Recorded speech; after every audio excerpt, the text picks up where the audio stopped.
Assalamualaikum warahmatullahi wabarakatuh.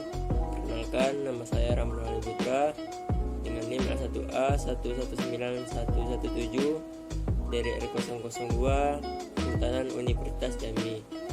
Baiklah, kemarin saya telah menjelaskan tentang perkembangbiakan generatif, dan selanjutnya saya akan menjelaskan apa itu perkembangbiakan vegetatif.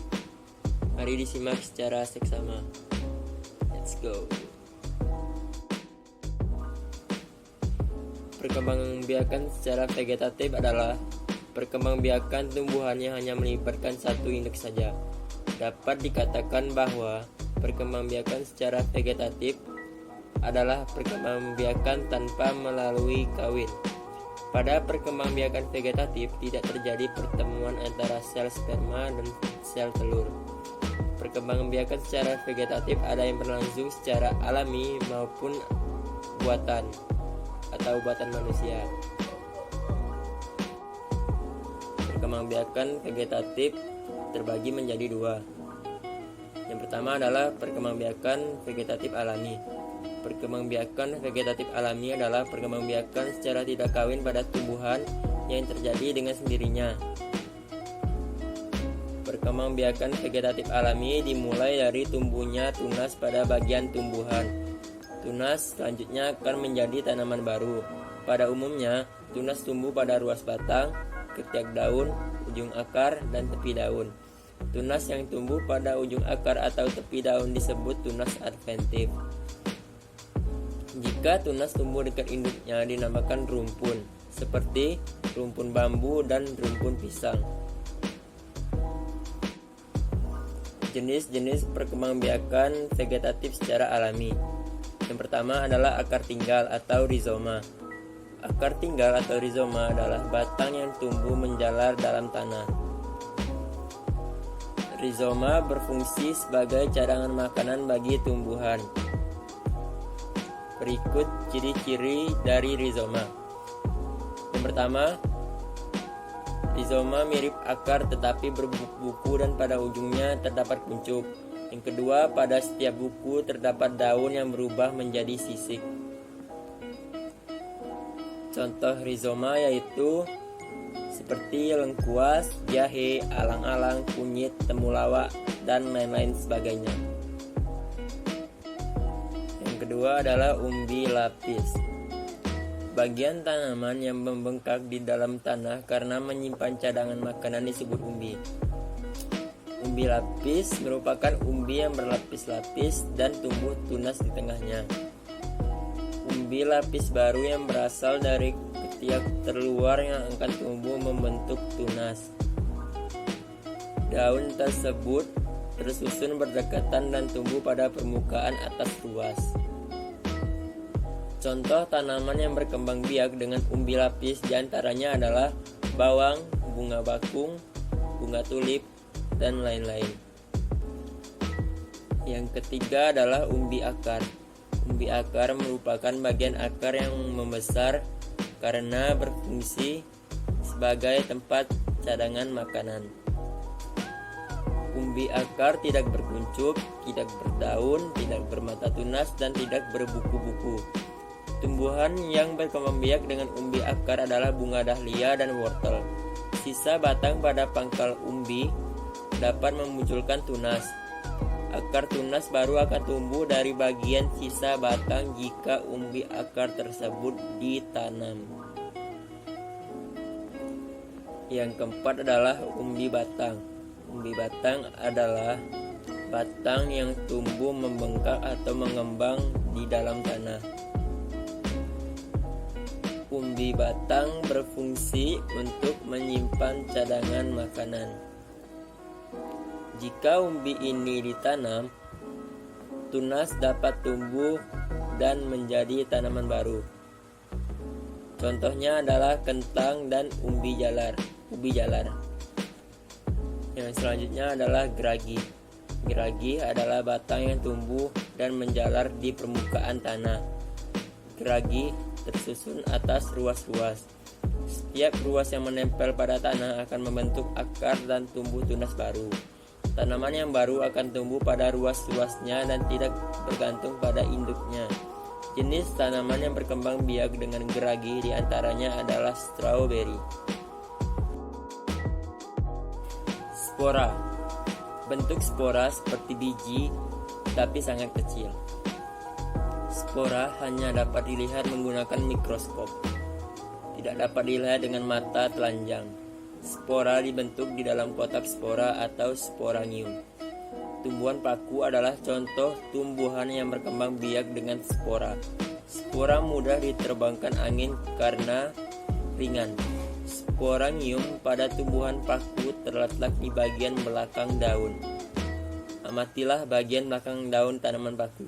Selain tumbuhan paku, jamur dan lumut juga berkembang biak dengan spora. Jamur adalah tumbuhan yang tidak memiliki klorofil atau zat hijau daun.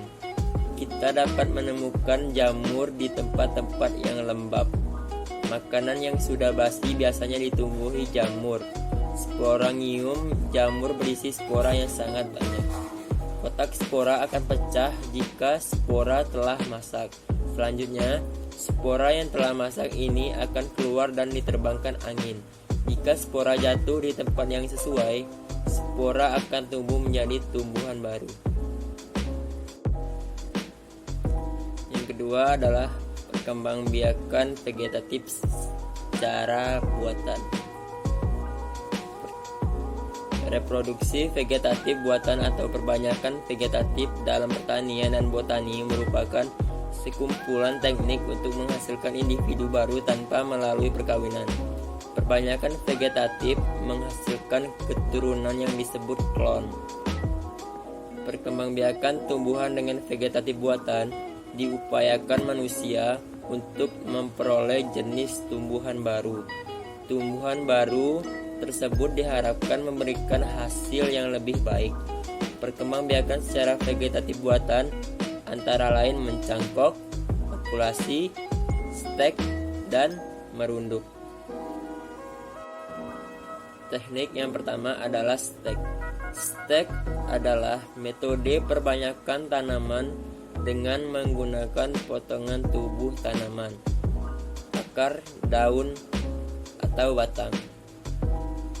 Stek dilakukan dengan menanam bagian tumbuhan tanpa menunggu tumbuhnya akar baru. Ada dua macam stek, yaitu stek batang dan stek daun. Tumbuhan yang berkembang biak dengan stek batang adalah ketela pohon, mawar, dan tebu. Tumbuhan yang akan distek harus memiliki bakal tunas. Yang kedua, stek daun. Tumbuhan yang dapat disetek daunnya adalah cocor bebek dan sri rezeki. Daun yang hendak disetek harus berwarna hijau segar dan cukup tua. Syarat menyetek: batang atau cabang tidak terlalu muda atau terlalu tua, minimal berumur 1 tahun, kecuali untuk stek pucuk, bebas dari serangan hama dan penyakit. Warna batang atau pucuk masih segar berwarna hijau. Teknik yang kedua adalah pencangkokan.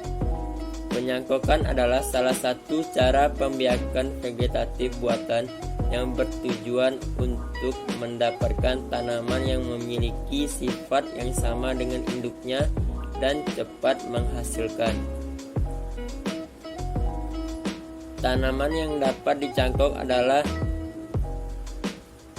tanaman dikotil, di antaranya seperti mangga, jeruk, dan jambu.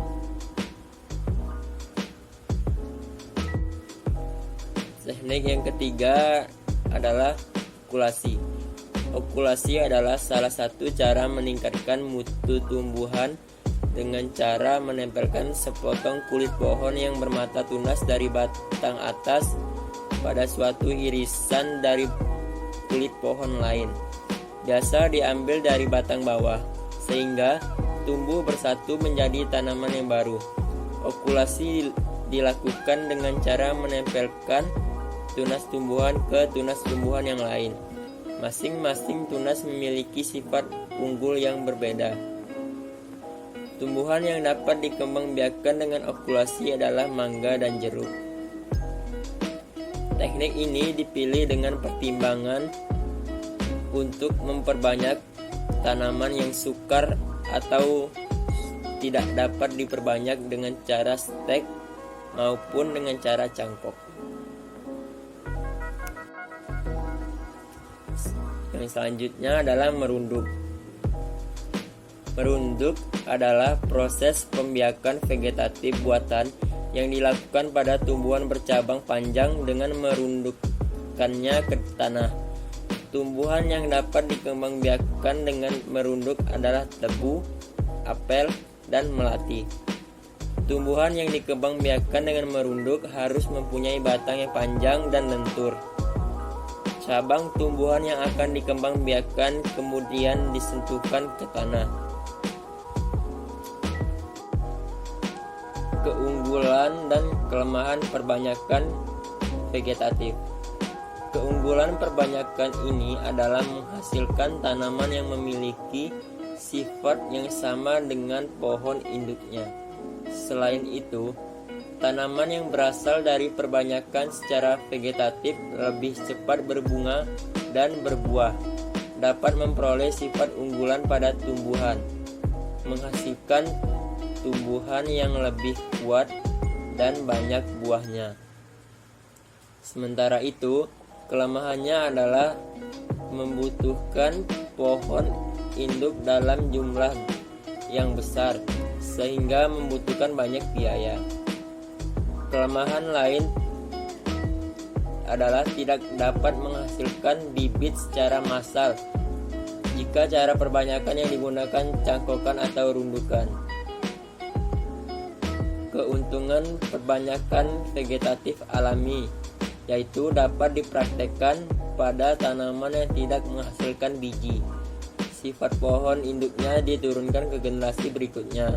Masa juvenil relatif pendek, mempercepat persediaan bibit. Adapun kelemahan perbanyakan vegetatif alami ialah infeksi sistematik oleh virus yang menjalar ke semua tanaman. Bahan tanam akan menghabiskan tempat. Tidak. Dan demikianlah yang dapat saya sampaikan. Lebih dan kurangnya saya mohon maaf. Saya akhiri. Wassalamualaikum warahmatullahi wabarakatuh.